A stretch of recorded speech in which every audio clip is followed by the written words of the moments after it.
just kind of get a little outline of your...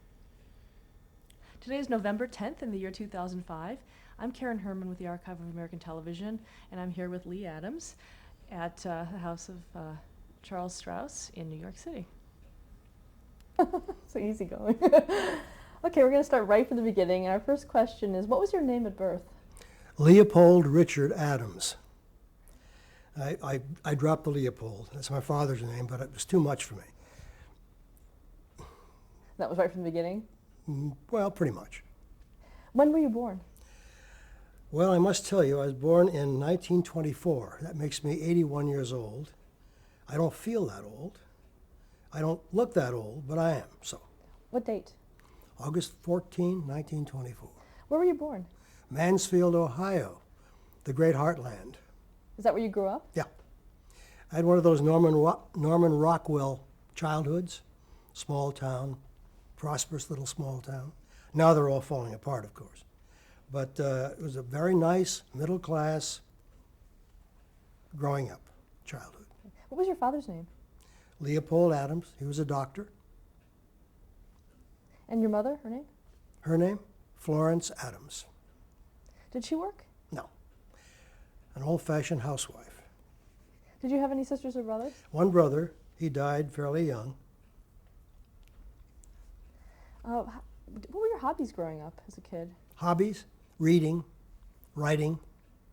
I've been writing all my life, one thing or another.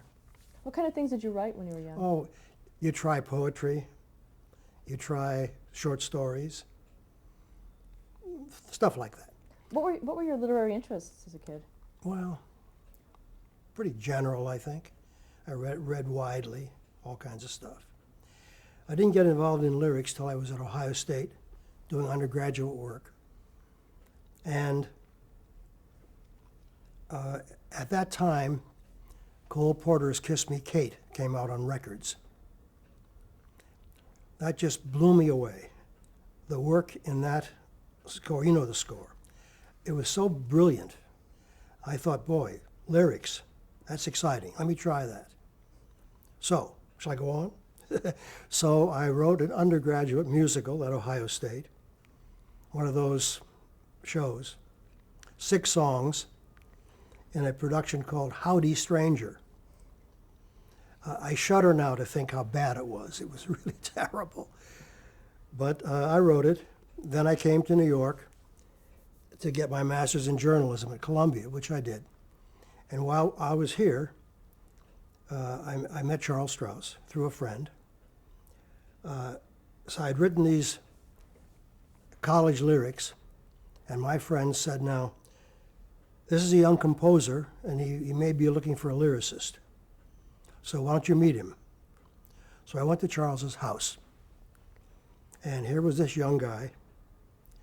I was very impressed by the fact that he sight-read my little sheaf of 6 songs I'd written at Ohio State. And I was very proud of them. I thought, he's going to really think these are great lyrics. So he finished playing the songs and playing and singing them. And I was waiting to hear how great I was.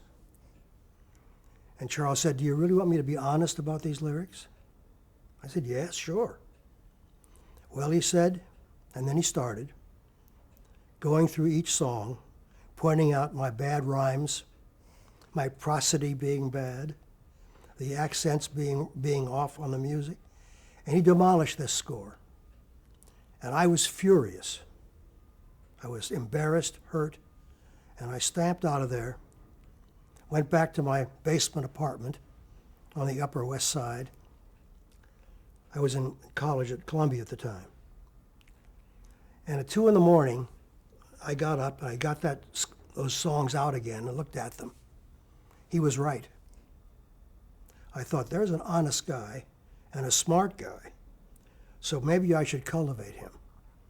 So I made another date with him, and that was in 1949.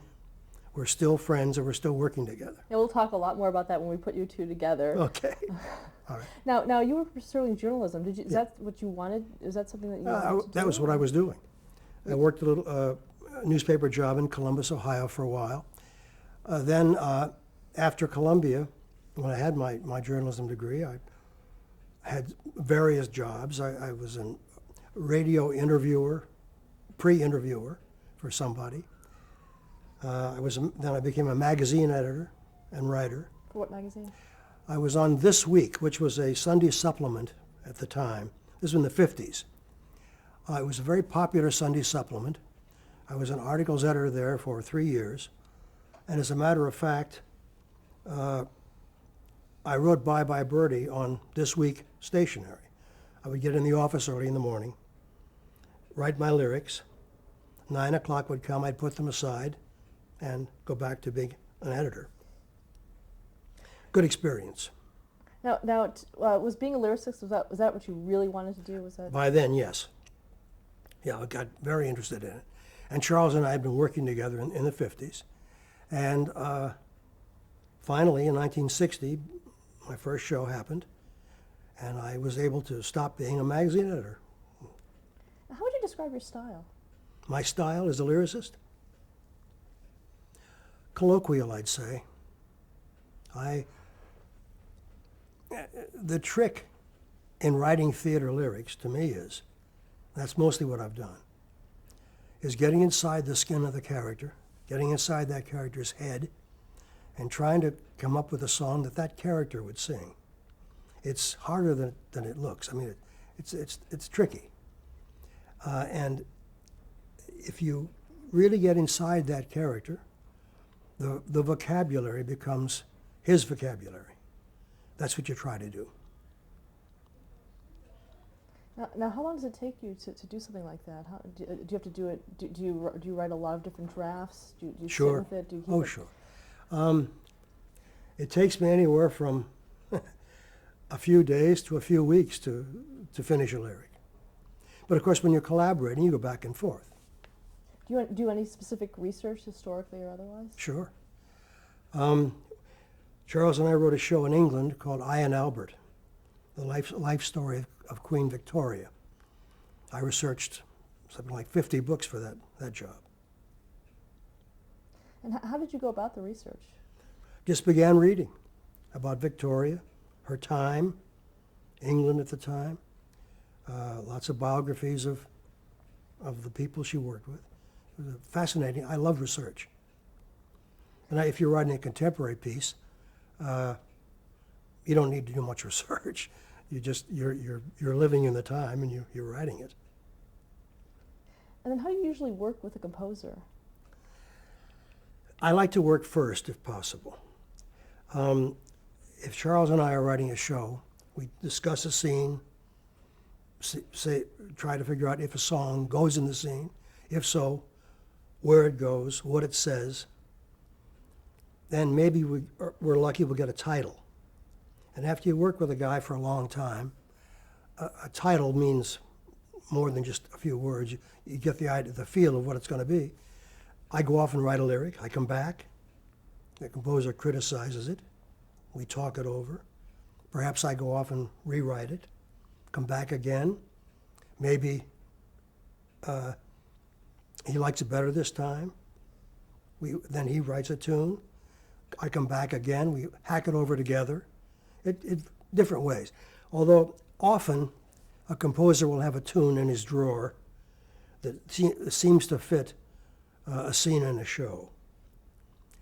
Lyricists don't have a drawer.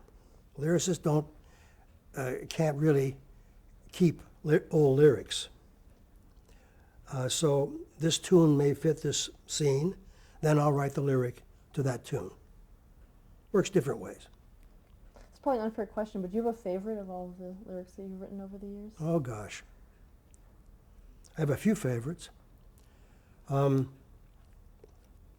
a song in Golden Boy I like very much called Lorna's Here. I like it because the vocabulary seems to capture her and the point in her life that it takes place in. I'm very fond of a lyric I wrote for Applause called Welcome to the Theater, kind of a sardonic take on the theater process. I like those. I like quite a few of my lyrics, not all. What advice would you give to an aspiring lyricist? Listen a lot to the great lyricists. Try to figure out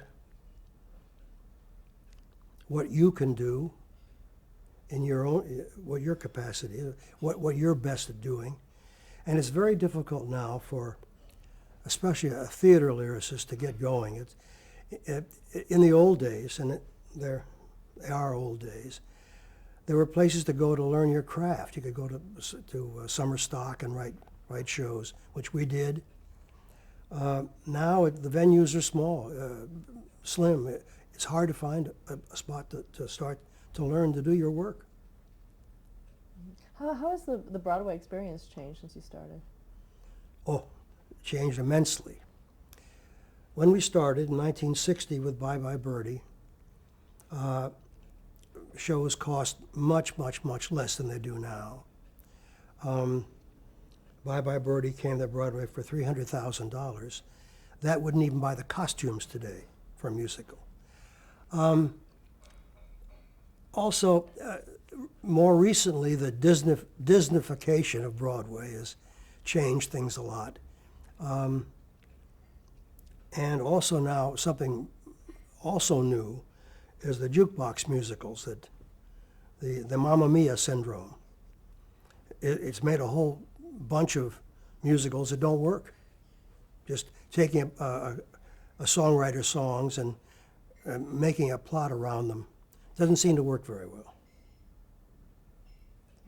What do you think is, in terms of your achievements, what do you think is your greatest career achievement? Greatest career achievement?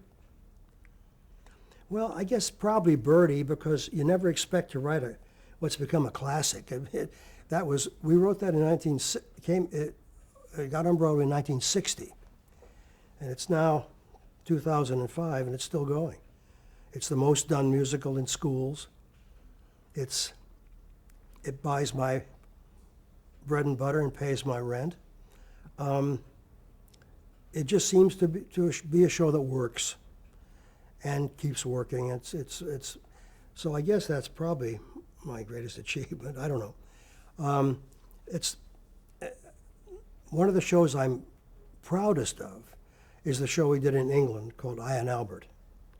It was not terribly successful, but I think the work is awfully good. Now, what makes it good to you in your eyes? Well, all the research gave me great background in that period and with those people. And it seemed to come out very richly. It could never be done now. It probably cost too much money. A big musical. But it was very exciting to do that. I must take a sip because of my allergy.